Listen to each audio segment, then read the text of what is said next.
The combine moment where I'm in the booth with Daniel Jeremiah. I mean, I've done, these guys know, I've been, and you know, I've been doing combines now for 20 years.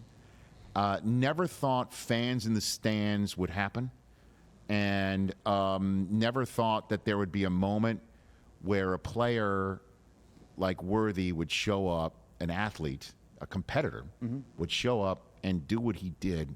And in the same way that you're like saying Mahomes, you were surprised to see him come back in a game where he's got nothing, if you will, to play for when he's got his future ahead of himself. And he did.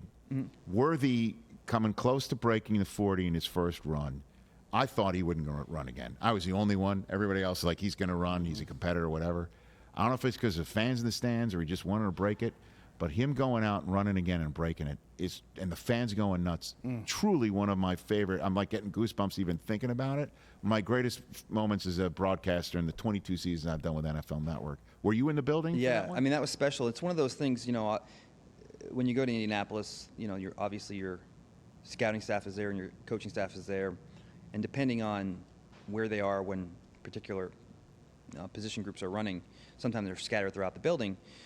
So every team probably has similar discussions in that when you get to the combine, you're telling coaches, this guy is around top 10 pick, this guy 2 to 3, this guy 3 to 4.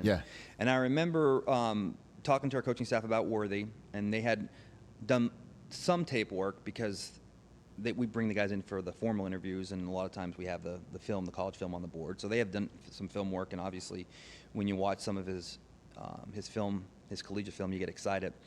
And we had a great interview with him. And I remember when he left the interview, the coaches were like, what are we thinking? Like, is this guy going to be around? And I was like, yeah, it's going to be close. I think he kind of is going to be in that 25 to 35, and some of the teams will be scared off by the weight. And listen, you're always going to have O linemen and D linemen and quarterbacks go. So to account for all those guys, you're going to have some maybe the bigger receivers go.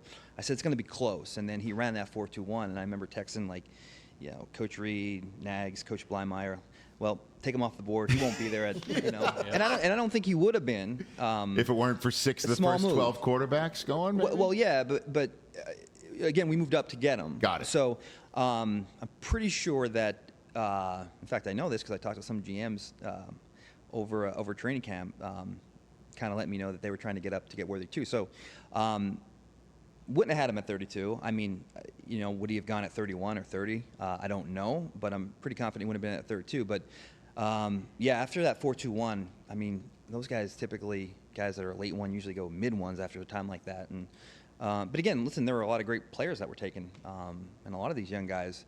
I don't know what your take is on the preseason, but it's rare to see like all these first-round quarterbacks all look really good in the preseason. Usually one looks good and a couple struggle, and I mean, it's exciting time for the league, obviously, with so much talent and so much parity. But I mean, the young quarterbacks here are truly special, and got a couple now in our division. So yeah, for sure. Yeah. And in terms of that, before we take a break, and Eric Stonestreet here with Brett Veach, you just mentioned the young quarterbacks. Ryan Poles, who left Kansas City to go to Chicago. He was in the scouting department while Mahomes was doing his thing, right? Yeah. And I imagine you and he were in the same department pretty much, right? Yeah. And everybody is thinking Caleb is the next Mahomes. Yeah. Do you think that's a fair comparison? Well, I think he has a lot of traits, and you know, I didn't, unlike Ryan, you got to really be around the guy. Sure.